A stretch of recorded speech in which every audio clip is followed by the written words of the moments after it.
ವಸತಿ ಯೋಜನೆಯಲ್ಲಿ ಸಾಕಷ್ಟು ಅವ್ಯವಹಾರ ನಡೆದಿದೆ. ಈ ಬಗ್ಗೆ ತನಿಖೆ ಕೈಗೊಂಡು ಕ್ರಮಕ್ಕೆ ಸೂಚಿಸಿದ್ದೇನೆ ಅಂತ ವಸತಿ ಸಚಿವ VSOMANNA ಹೇಳಿದರು. ಈ ಕುರಿತು ಮಂಗಳೂರಿನಲ್ಲಿ ಮಾಧ್ಯಮಗೋಷ್ಠಿಯಲ್ಲಿ ಮಾತನಾಡಿದ ಅವರು, ವಸತಿ ಯೋಜನೆಯಲ್ಲಿ ಮನೆಯನ್ನೇ ಕಟ್ಟದೆ ಹಿಂದಿನ ಸರ್ಕಾರ ಬಿಲ್ ಮಾಡಿದೆ.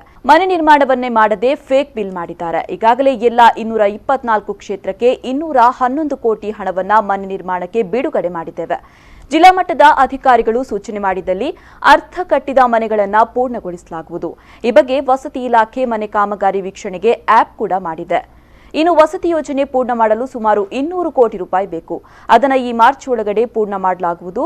ಇನ್ನು ಕೇವಲ 15 ದಿನಗಳಲ್ಲಿ ಹಣ ಬಿಡುಗಡೆಗೆ ಪ್ರಯತ್ನವನ್ನ ಮಾಡ್ತೇನೆ.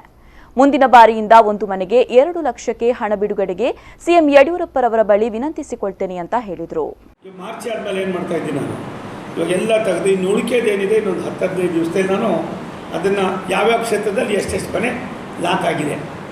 ನಾನು ಈಗಾಗಲೇ ನಿನ್ನೆ ದಿನ 211 ಕೋಟಿ ರೂಪಾಯಿ ಬಿಡುಗಡೆ ಮಾಡಿ ಒಂದು 4-5 ದಿವಸ ಆಯಿತು ಸರ್. 211 ಕೋಟಿ ರೂಪಾಯಿ ಬಿಡುಗಡೆ ಮಾಡಿ ಜಿಲ್ಲಾ ಚೀಫ್ ಎಕ್ಸಿಕ್ಯೂಟಿವ್ ಆಫೀಸರ್ CEO ಅವರು ಒಂದು ನಮಗೆ ಕನ್ಫರ್ಮೇಷನ್ ಲೆಟರ್ ಕೊಡಬೇಕು ಸರ್.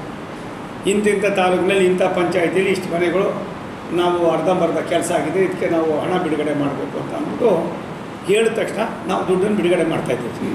ಇವಾಗಲೇ ಮೊನ್ನೆ ಒಂದೇ ದಿನ 4 ಕೋಟಿ ಆಯಿತು, 3 ಕೋಟಿ ಈ ಥರ ಹೋಗ್ತಾಯಿದೆ. ಒಂದು 20-25 ಕೋಟಿವರೆಗೂ ಇವತ್ತವರೆಗೂ ಬಿಡುಗಡೆ ಮಾಡಿದ್ದೀವಿ.